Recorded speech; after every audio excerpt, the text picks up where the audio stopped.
Yes, I think the writing process is my favorite part of filmmaking. I like the editing process, believe it or not, and I like working with the actors a lot, and I really enjoy figuring out the shots and thinking about how to show what's going on and use the camera a little bit to express it without putting in an extra layer of the same element that's in the scene and destroying the content. I start to be able to write in a way that I like if I have a character who seems like a human being to me, as any human being, like any human being that I know. And always within that there's a situation. It seems pretty silly to say I always have to start with a character in a situation, but I have to start with a character that I really like and I'm interested in and see as a whole person. And in order for me to be able to proceed with a story, there usually has to be a fairly strong situation that they're in at the beginning. And in order for me to complete a story, I more or less have to know where it's going to end at some point in the early phase, or I don't get past the early phase.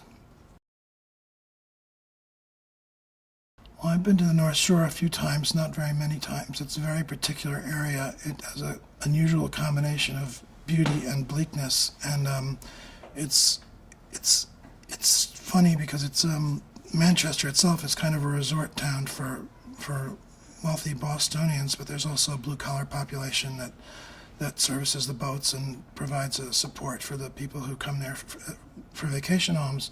It's also surrounded by other more working-class towns, Gloucester, obviously, where the suffering fishing industry comes out of, and then it's just kind of an interesting mix of real life and real natural beauty. Well, the main character, Lee Chandler, is a sort of a broken man. He's the kind of person who, if he was your super, you would wonder what was wrong with him eventually, because he seems to be not quite there at first when we first meet him, and we learn more about him as the story progresses. And in fact, he's got very close ties to his brother, and the ties that he has to his relatives who are still care about him and worried about him is what's keeping him alive. So in a way, the story is about the hazards of having very close relationships with people, because there's always a danger of something terrible happening, and then all the incredible value you get from having people love you and care about you. And both of these things going on at once is something that I'm very interested in. He has an older brother, Joe, who he's very close with, who needs him because he has health problems, and he also has a nephew.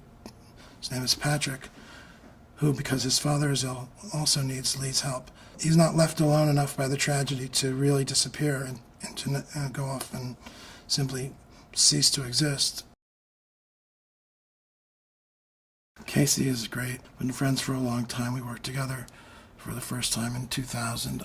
He's one of my favorite actors. I just think he's very special. He's very good for this part, and I'm really looking forward to doing the movie with him. He's one of these actors who he's not a show-off. He's not especially narcissistic, except anyone in the arts, including myself, is bound to be somewhat narcissistic.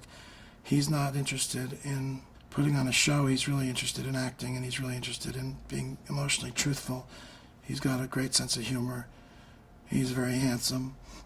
He's very devoted to what he does. We've worked together before, so I know we speak a common language. I just think he's one of the most interesting actors around, so I feel very lucky he's doing this part, which is extremely challenging.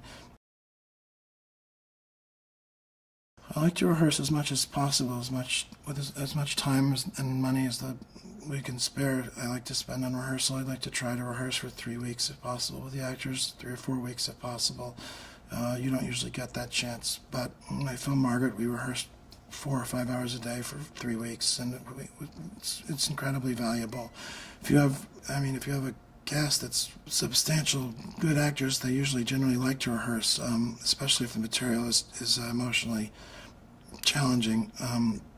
And on a movie set, at least the ones that I've been on, there's very little time for serious rehearsal, and the time that we've spent rehearsing on my other 2 films was just invaluable, because you know what you're talking about when you get to the set. You know what the basics of the scene are, and then you can go from there rather than going from nowhere.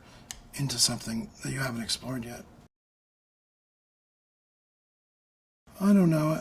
You just write whatever successfully comes out is what you end up writing. You don't usually. I'm drawn to a lot of things, but there's only some things that I can actually write well.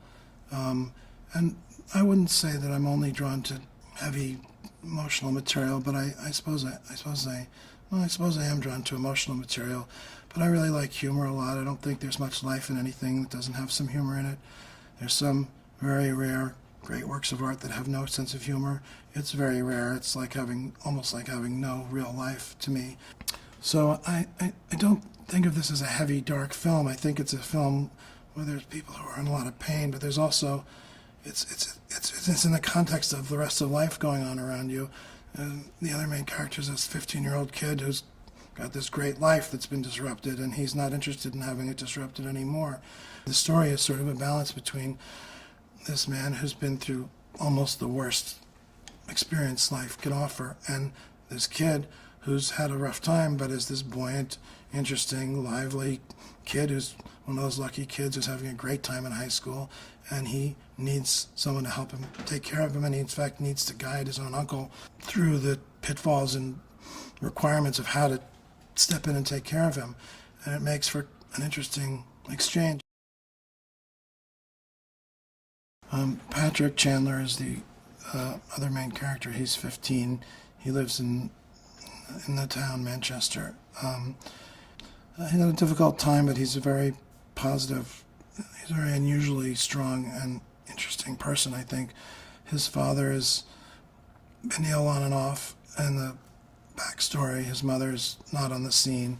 He's just a funny, to look at him, you wouldn't think it, but he's doing very well in high school. He has really good friends. He's on the hockey team. He plays in a band. He's juggling 2 girlfriends. He's very pleased with his life, and he's not obnoxious.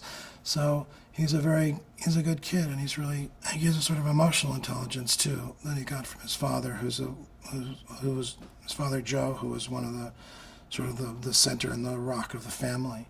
And when Joe passes away early on in the story, Patrick is put into Lee's hands, his uncle's hands, and his uncle is pretty shell-shocked from what's happened to him, and Patrick needs him to be less shell-shocked, and most of the story is the dynamic between the two of them about what Patrick needs to get on with his life and what Lee would rather not do in order to protect himself emotionally from what's happened to him before.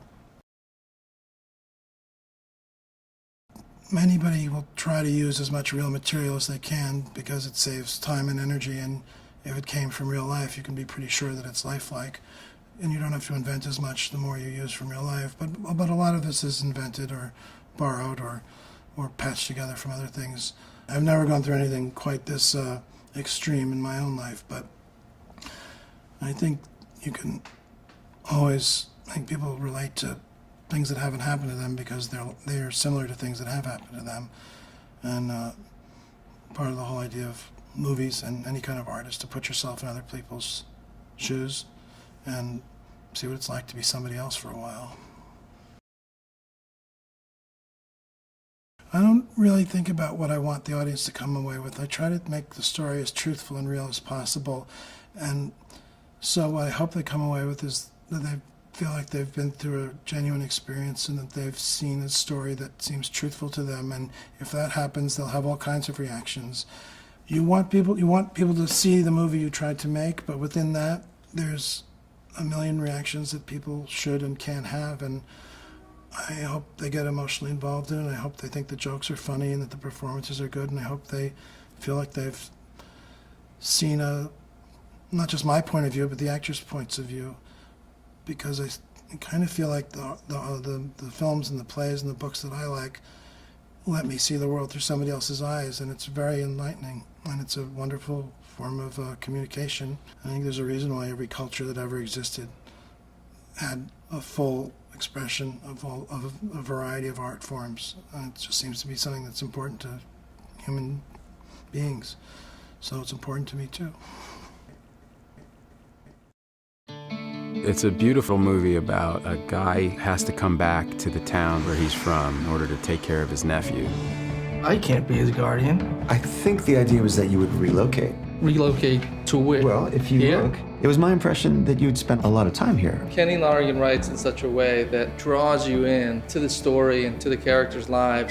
Hello, Lee? I just wanted to call and say I'm sorry. How's Patrick doing?